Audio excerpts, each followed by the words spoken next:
Merci. Alexandre Gérard et Alexandre Dester vont nous présenter IA et amélioration de sujets d'examen en pharmacologie. À vous la parole. Oui, bonsoir à tous. Si vous m'entendez bien, je vous remercie de m'avoir donné l'occasion de présenter les travaux qu'on a menés avec Alexandre Dester à Nice sur les sujets de pharmacologie.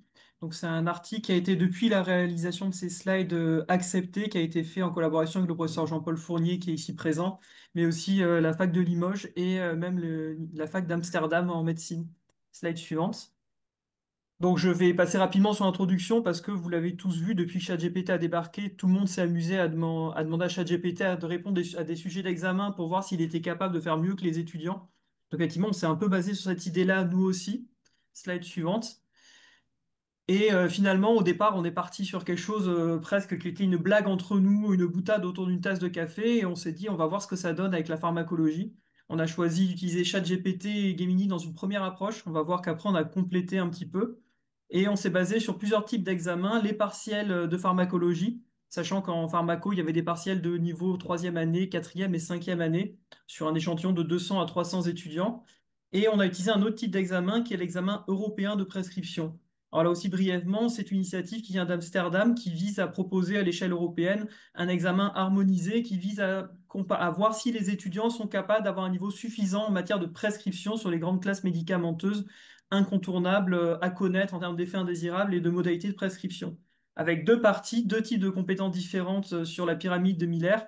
C'est la partie knowledge qui ressemble plus à des QCM classiques, des questions de cours telles qu'on peut les imaginer en France, et une partie skills qui est un petit peu originale puisque ce sont des vignettes cliniques où l'étudiant est amené à choisir sa prescription comme dans la vraie vie, c'est-à-dire qu'il doit choisir dans une très longue liste le médicament qu'il veut prescrire, la dose, la voie d'administration, la fréquence, éventuellement associer un autre médicament s'il faut associer un IPP par exemple à sa première prescription. Et donc il est assez autonome là-dessus, ce qui n'est pas forcément ce qu'on a l'habitude de faire en France. Donc on s'est un petit peu amusé avec ça, slide suivante. Et alors là, le tableau n'est pas forcément passionnant, mais ça vous montre un petit peu comment ça se répartit. Donc sur les examens de partiels locaux, les étudiants avaient entre 11 et 14 de moyenne. Les meilleurs arrivaient jusqu'à 16, voire 19, avec des IA ChatGPT comme Gemini qui s'en sortent plutôt au niveau de l'étudiant moyen, on va dire, en médecine.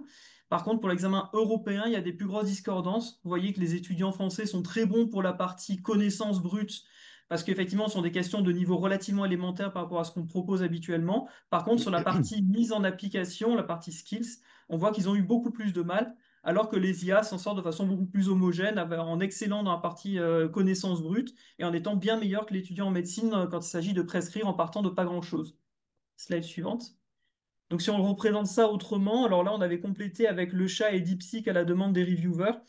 On voit quand on compare la répartition des notes des étudiants à celle des IA que c'est relativement homogène. On a du mal à savoir s'il y a une IA qui fait un peu mieux qu'une autre. En tout cas, on a l'impression que ChatGPT et Gemini sont plus homogènes d'une épreuve à l'autre, alors que le chat ou DeepSeek sont parfois excellents et parfois beaucoup plus nuls qu'attendus. Mais globalement, on voit que ça fait un peu mieux que l'étudiant moyen et beaucoup mieux quand il s'agit de prescrire en situation réelle. Slide suivante. Ce qui est plus intéressant, ce qui nous a plus intéressé finalement, c'était d'analyser ensuite au cas par cas toutes les erreurs qu'avaient fait les deux IA, ChatGPT et Gemini, aux différents QCM. Et là, on s'est rendu compte sur les partiels locaux qu'il y avait certes à peu près deux tiers d'erreurs pures, des hallucinations, des choses où vraiment l'IA n'était pas au courant d'une législation française, par exemple. Mais il y avait un tiers d'erreurs qu'on a considérées évitables, c'est-à-dire soit des erreurs humaines, donc c'est la problème de saisie de la correction dans UNES qui n'était pas bon, clairement, ou des QCM qui étaient discutables, des items un peu formulés de façon ambiguë.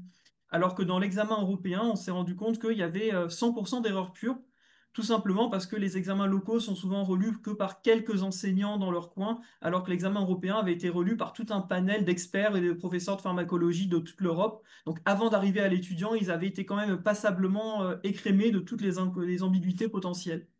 Slide suivante. Donc un exemple d'erreur évitable de nos partiels niçois, c'était l'administration en perfusion lente de vancomycine est un facteur de risque de survenue du Redman syndrome. Donc dans la tête de l'examinateur niçois, effectivement, c'était faux, parce que c'est la rapidité de la perfusion qui est un facteur de risque de Redman syndrome.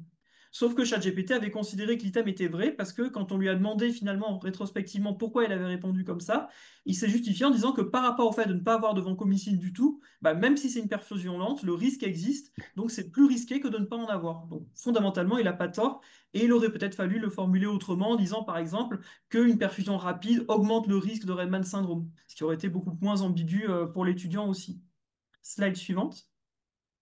Et finalement, du coup, quand on a constaté ces types d'ambiguïté, on s'est rendu compte que quand deux IA faisaient à peu près la même erreur, c'est qu'en général, c'était pas les IA qui hallucinaient, c'est que, a priori, il y avait une ambiguïté ou une erreur de saisie du QCM. Parce que c'est rare qu'elles hallucinent deux fois de la même manière, deux IA différentes sur la même question. Donc on a calculé, finalement, quand on applique cette règle-là, on arrive à diagnostiquer finalement le QCM imparfait avec une spécificité qui était excellente et une bonne valeur prédictive négative. Donc, si on traduit ça de façon plus vulgaire, si je donne mes sujets à deux IA et qu'elles donnent soit une bonne réponse, soit deux mauvaises réponses complètement différentes, on considère que le QCM est probablement bien rédigé et qu'il n'y a pas d'ambiguïté pour l'étudiant. Slide suivante. Donc finalement, c'est un peu le message qu'on voulait retenir. Alors certes, quand on compare les IA aux étudiants, l'IA fait au moins aussi bien que l'étudiant moyen, mieux en matière de prescription brute parce que les étudiants sont mal entraînés pour ça en France. Mais on a surtout l'impression que ces IA pourraient être un outil intéressant de manière à optimiser nos QCM de partiel, notamment dans ces situations où on est tous un peu isolés à rédiger des QCM dans notre coin, sans qu'il y ait forcément beaucoup de relecteurs ou de regards neutres pour évaluer la pertinence de nos questions. Donc c'est cet usage-là qu'on a essayé de mettre en évidence. Slide suivante. Et finalement, nos questions, bah, ça fait écho à beaucoup de choses qu'on a entendues ce soir aussi. On s'est demandé si c'était généralisable à d'autres situations que la pharmacologie, qui est un domaine assez particulier. Donc pour ça, il y a un chef de clinique de réanimation, Dr Lombardi, qui est en train d'essayer de répliquer ses résultats sur des examens de médecine intensive réanimation et qui essaie de mettre en place des critères plus objectifs et un petit score qui permet de noter la qualité docimologique de chaque question en fonction des réponses de l'IA. Il y a la question des TCS que le professeur Fournier a bien détaillé. Et évidemment, comme plusieurs des présentations l'ont abordé ce soir, il y a la question des écosses. Et nous, on s'était aussi demandé, je ne sais pas si certains d'entre vous ont des éléments de réponse là-dessus, s'il y a été capable d'analyser des vidéos si on filmait des étudiants, notamment pour des stations procédurales, savoir si l'étudiant enfile bien ses gants ou s'il est capable d'injecter de la bonne manière une sous-cutanée. Mais là-dessus, je n'ai pas encore de réponse. Et je vous remercie. Si vous avez quelques questions, je ne sais pas s'il nous reste un tout petit peu de temps. Oui, Alexandre, il y a des questions par rapport, surtout pour l'instant, on a discuté du fait que ça a été testé sur des modèles peut-être un peu anciens comme 4.0 et depuis on a des nouveaux modèles. Et du coup, est-ce que vous pensez que si on teste localement, on pourrait avoir des meilleurs résultats pour ces applications? Alors sur la question des modèles, effectivement, la grosse limite, c'est que ça évolue tellement vite qu'on est rapidement dépassé. Entre le moment où on soumet l'article et le moment où les reviewers daignent répondre, en général, il y a trois modèles de ChatGPT qui sont sortis, donc ça devient compliqué. Mais ce qui nous a rassuré, c'est que quand on a rajouté plus de 6 mois plus tard le chat et DeepSeek, on s'est rendu compte qu'ils n'étaient pas spécialement mieux que ChatGPT et Gemini l'été dernier. Donc finalement, on a peut-être atteint un plafond, en tout cas, si on compare les modèles entre eux, il n'y avait pas une grande différence, voire parfois on était surpris négativement. Mais effectivement, ça va extrêmement vite et je pense que ça va continuer de s'améliorer et que ce sera peut-être de plus en plus pertinent dans ce domaine-là. Si je peux me Oui, peut-être permettre une ça, petite remarque. les bases de données et consulter aussi par les systèmes. Juste une petite remarque sur ta dernière question, Alexandre. Il y a une étude, je suis passé rapidement, mais en discussion, sur justement les vidéos. Et en fait, ça a été fait par des Américains sur 2000 vidéos ECOS. Et finalement, ils ont montré que c'était assez bon pour identifier les étapes cliniques, toutes les étapes standardisées. Mais que c'était moins bon, par contre, dès qu'on lui demandait de pousser sur le raisonnement clinique et d'identifier des fois des choses qui nécessitaient plus de raisonnement. Bon, en tout cas, ça a été étudié. Et c'est un point intéressant aussi, bien sûr.